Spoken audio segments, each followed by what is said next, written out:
Cette semaine, dans la minute de formation, nous explorons le pouvoir de l'autogratitude.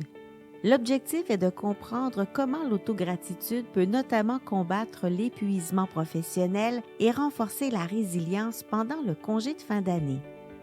La fin de l'année, qui rime aussi avec temps des fêtes, peut être une période particulièrement stressante avec des échéances, des activités et des responsabilités supplémentaires. Vous arrive-t-il de tout donner à votre équipe ou à vos projets, mais de ne pas vous laisser beaucoup de temps pour vous-même? Pratiquer l'autogratitude peut vous aider à vous ressourcer et à diriger plus efficacement. Le rôle de l'autogratitude. La gratitude est la manière humaine de reconnaître les bonnes choses de la vie, les personnes, les situations et les événements. Lorsque nous reconnaissons nos propres efforts, qualités et points forts, nous pratiquons l'autogratitude.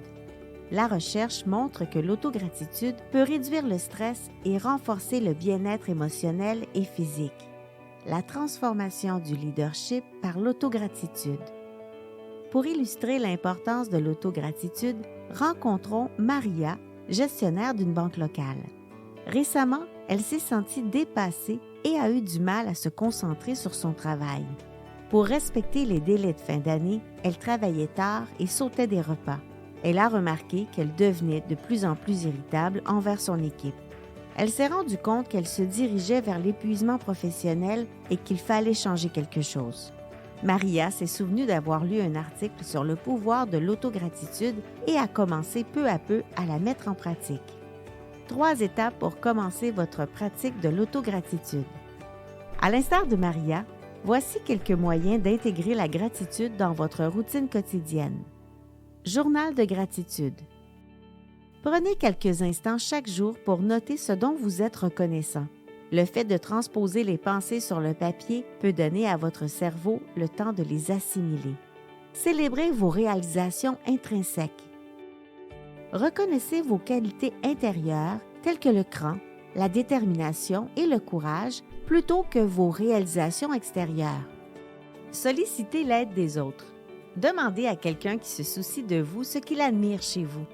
Entendre des commentaires positifs de la part d'autres personnes peut nous aider à surmonter notre attitude défensive et à commencer à apprécier nos propres qualités. Voyons comment la gratitude envers soi-même a aidé Maria. En pratiquant ces étapes quotidiennement, elle a commencé à voir son état d'esprit changer. Elle est devenue plus motivée au travail et a remarqué qu'elle était plus patiente avec son équipe, prenant même le temps de reconnaître leurs efforts. En pratiquant l'autogratitude, Maria a non seulement réduit son propre stress, mais elle a également créé un effet d'entraînement de positivité et de productivité au sein de son équipe. La gratitude envers soi-même n'est pas égoïste, elle est essentielle à un leadership efficace. En vous appréciant, vous donnez un exemple puissant à votre équipe et vous conservez l'énergie nécessaire pour diriger avec détermination. Maintenant, prenez un moment pour vous poser la question « De quoi suis-je reconnaissant aujourd'hui ?» Ceci conclut la dernière minute de formation pour 2024. Merci de nous avoir suivis. Rendez-vous en 2025. Pour en savoir davantage sur nos programmes, visitez actualisation.com ou contactez-nous au